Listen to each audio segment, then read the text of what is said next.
اصل مسئلہ اس خوف کی وجہ سے بنتا ہے جس نے آپ کے دل میں یہ وہم ڈال رکھا ہے کہ پیسہ ساری زندگی کا مالک ہے۔ کیا واقعی؟ یا پھر ہم کسی بڑے فریب میں جی رہے ہیں؟ دنیا میں کروڑوں لوگ دن رات پیسے کے پیچھے بھاگتے ہیں، مگر کیا آپ نے کبھی سوچا کہ پیسہ خود کیوں نہیں بھاگتا ان کی طرف جو اپنی صلاحیتیں نکھارتے ہیں؟ آخر کھیل کی چابی کہاں چھپی ہے؟ ہم سمجھتے ہیں کہ ہم پیسہ کماتے ہیں، لیکن حقیقت میں پیسہ ہمیں چلاتا ہے۔ ہماری خواہشیں، ہماری ترجیحات، ہمارے فیصلے۔ کہ آج آپ زندگی چلا رہے ہیں یا زندگی آپ کو چلا رہی ہے؟ کچھ لوگ لاکھوں روپے کما کر بھی غریب ہوتے ہیں اور کچھ تھوڑا کماتے ہوئے بھی امیر۔ یہ فرق کہاں پیدا ہوتا ہے؟ پیسے میں یا دل میں چھپی ہوئی اس سوچ میں جو دولت کو برکت دیتی ہے؟ اگر پیسہ سب کچھ ہے تو پھر دل کیوں خالی رہتا ہے؟ کیوں ذہن بے چین، نیند بے قرار اور زندگی بے ترتیب رہتی ہے؟ شاید کھیل پیسہ نہیں، کھیل سمت ہے، اور ہم صرف رفتار میں الجھ گئے ہیں۔ السلام علیکم ورحمۃ اللہ۔ آج کی ہماری پوڈ کاسٹ ہوگی پیسے کا کھیل۔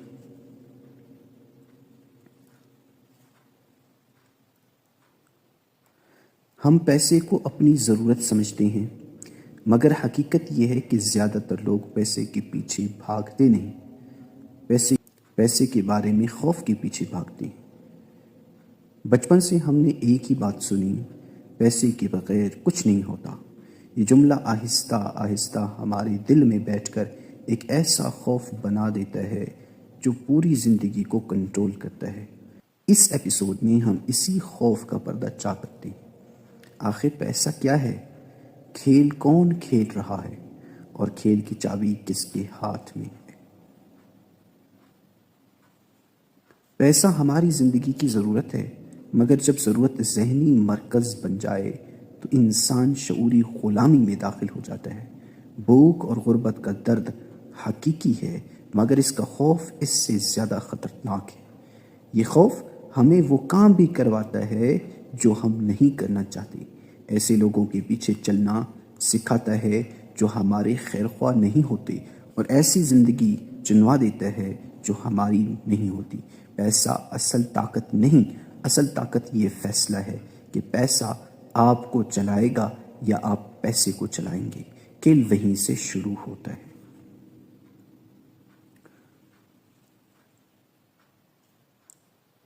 لوگ پیسہ کیوں کماتے ہیں؟ بظاہر ہر شخص کہتا ہے کہ وہ پیسہ ضرورت کے لیے کماتا ہے، مگر حقیقت کہیں گہری ہے۔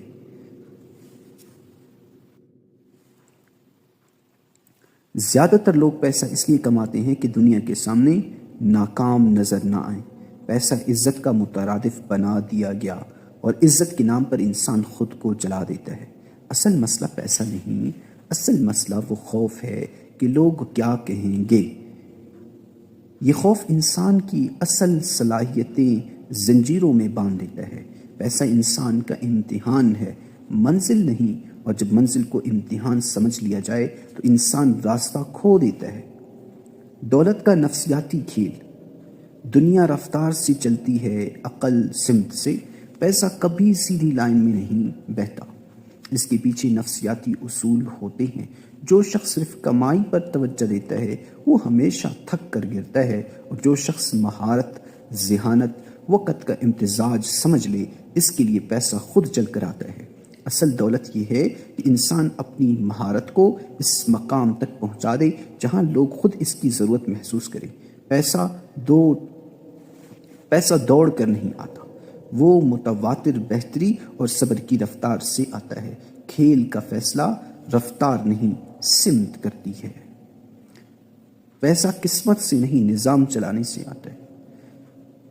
غریب اور امیر میں سب سے بڑا فرق قسمت نہیں، نظام ہے۔ امیر شخص اپنے لیے یا تو نظام بناتا ہے یا ایسا نظام تلاش کرتا ہے جو اس کی مہارت کو بڑھا دے۔ غریب شخص ایک ہی کام بار بار کرتا ہے اور نتیجہ بدلنے کی امید رکھتا ہے۔ دنیا کا مالی نظام جذبات سے نہیں چلتا، یہ فیصلوں، نظم و ضبط، مستقل مزاجی اور مالی شعور سے چلتا ہے۔ جو شخص اپنی آمدن، خرچ، مہارت اور وقت کو ٹھیک طرح منظم کرنا سیکھ لے، وہی کھیل جیتتا ہے۔ روحانی نکتہ: برکت پیسے سے نہیں، نیت سے جنم لیتی ہے۔ پیسہ جمع کرنا آسان ہے، مگر اس میں برکت لانا ہر کسی کے بس کی بات نہیں۔ برکت اس وقت آتی ہے جب نیت صاف ہو، حلال ہو، کسی کا حق نہ کھایا جائے، اور دولت انسان کے ہاتھ میں رہے، دل میں نہیں۔ رب اس رزق میں اضافہ کرتا ہے جو انسان کو تکبر نہیں دیتا، بلکہ اس کی مشکلیں کم کرتا ہے اور دل کو ہلکا رکھتا ہے۔ یہی دولت کی اصل روحانیت ہے۔ پیسہ ہاتھ میں ہو مگر دل پر حکمرانی نہ کرے، یہی کھیل کا آخری راز ہے۔ کھیل آپ کے ہاتھ میں ہے۔ پیسہ ایک کھیل ہے اور اس کھیل میں ہار یا جیت اس بات پر منحصر ہے کہ آپ پیسے کو کنٹرول کرتے ہیں یا پیسہ آپ کو کنٹرول کرتا ہے۔ جو اس کھیل کے اصول سمجھ لیتا ہے، اس کے لیے زندگی آسان ہو جاتی ہے۔ جو نہیں سمجھتا، وہ ساری عمر تھک کر بھی خالی رہتا ہے۔ آج کے لیے اتنا۔ اللہ تعالیٰ آپ کا حامی و ناصر ہو۔ السلام علیکم ورحمۃ اللہ۔